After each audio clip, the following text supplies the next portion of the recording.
नमस्कार विद्यार्थी मित्रांनो, मी पूनम कोचिंग सेंटरचा संचालक बागुल सर आपले बेसिक कन्सेप्ट ऑफ मॅथमॅटिक्सच्या जर्नीमध्ये स्वागत करत आहोत. आपण रूल्स ऑफ फ्रॅक्शनमध्ये रूल्स नंबर आज 4 शिकणार आहोत. मागच्या लेक्चरमध्ये आपण रूल्स ऑफ फ्रॅक्शनचे 3 रूल बघितले. आज आपण 4था रूल बघणार आहोत. तत्पूर्वी परत एकदा बेसिक गोष्टी समजून घेऊयात. आता एक लक्षात घ्या, जो तुमचा फ्रॅक्शन असतो तो a/bच्या फॉर्मॅटमध्ये असतो. एला आपण न्यूमरेटर म्हणतो आणि बीला तुमचा डिनॉमिनेटर म्हणतो. आता हे सगळं समजलं असेल. परत एकदा कारण सांगावं लागतं, कारण बेसिक गोष्टी आहेत, चुका व्हायला नको. आता रूल नंबर 4 काय सांगतो बघा, a/b divide by c/d is equal to काय करायचं बाळांनो, a/b तसाच लिहायचा. हा जो डिवाइडचा साईन आहे हे फ्लिप करायचं, म्हणजे डिवाइडचं साईन मल्टिप्लायमध्ये करायचं आणि ह्याला डिनॉमिनेटरला घेऊन जायचं आणि सीला डीला जो आहे ती न्यूमरेटरला घेऊन जायचं, सीला तुमचा डिनॉमिनेटरला आणायचं. आणि आपल्याला प्रोसेस माहिती आहे, a × d b × c मल्टिप्लिकेशनची process माहिती आहे. आपल्याला आता एक्झाम्पलद्वारे समजेल. लक्षात घ्या, पहिलं एक्झाम्पल मी घेतो आहे. आता लक्षात घ्या, समजा मला असं दिलेलं आहे 9 divide by 8 divide by 7 divide by तुमचा 5 दिला आहे. मग तुम्ही काय करेल बाळांनो, सिम्पलची गोष्ट, 9 divide by 8 as it is लिहिल. हे जे डिवाइडचं साईन हे मल्टिप्लायमध्ये कन्वर्ट होईल.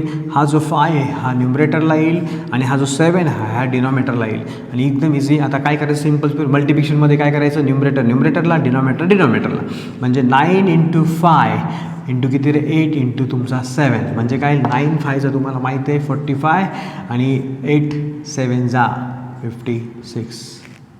एकदम इझी. आता हे जर आपण ह्याच्याबद्दल घेऊ, ट्रिग्नॉमेट्रीमध्ये नाही, व्हेरिएबल्समध्ये घेऊ, x² डिवाइड बाय तुमचा y² डिवाइड बाय तुम्हाला दिला आहे x डिवाइड बाय तुमचा दिला आहे 2y. असं एक्झाम्पल आहे. आता आपल्याला काय करायचं, सिम्पलची ट्रिक्स आहे.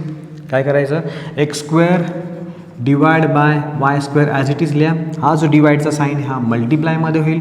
आता हा न्यूमरेटरला जाणार आणि हा x खाली येणार. मग आता आपल्याला प्रोसेस काय, x² इंटू काय करायचं बाळांनो 2y डिवाइड बाय तुमचा काय येईल, तुमचा y² इंटू किती बाळांनो x. आता मला एक सांगा, आपल्याला कट करायचं आहे. आता बघा, इथे एक x आहे, कट होईल. इथे तुमचा राहील x आणि इथे तुमचं माहिती आहे y आहे. इथे तुमचे 2 y होते, इथे एक राहील y. मग आता पहिले तुम्हाला माहिती आहे नंबर्सला लिहावं लागतं, म्हणजे 2 × x काय तुमचा 2x डिवाइड बाय, आता इथे काहीच नाही म्हणजे तुमचा येईल y. हे तुमचा answer. It is very easy. आता एक्झाम्पल नंबर आपण 3 बघणार आहोत.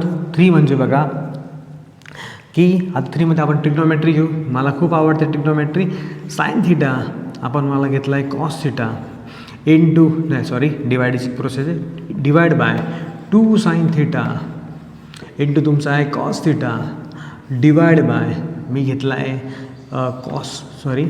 मी घेतला आहे समजा टॅन थिटा. मग आता मी काय करणार, सिम्पलची गोष्ट आहे. आता करायला काही हरकत नाही. आता मला माहीत आहे मी काय करणार, sine theta as it is लिहिला मी. Sine theta upon cos theta मी ॲज इट इज लिहिणार. आता हे डिवाइडचं साईनमध्ये कशामध्ये कन्वर्ट होणार, मल्टिप्लायमध्ये. आता टॅन जो आहे फ्लिप होणार, टॅन न्यूमरेटरला जाणार, टॅन थिटा लिहिला बघा. आणि आपण काय करायचं आहे 2 sin थिटा इंटू किती बाळांनो कॉस थिटा. झाली प्रोसेस. आता आपल्याला काय करायचं आहे, तुम्हाला माहीत आहे, मल्टिप्लाय करा. साइन थिटा तसाच केला into what that tan theta divide by तुमचा येईल कॉस थिटा इथे इंटू काय येईल तुमचा 2 sin थिटा इंटू किती कॉस थिटा.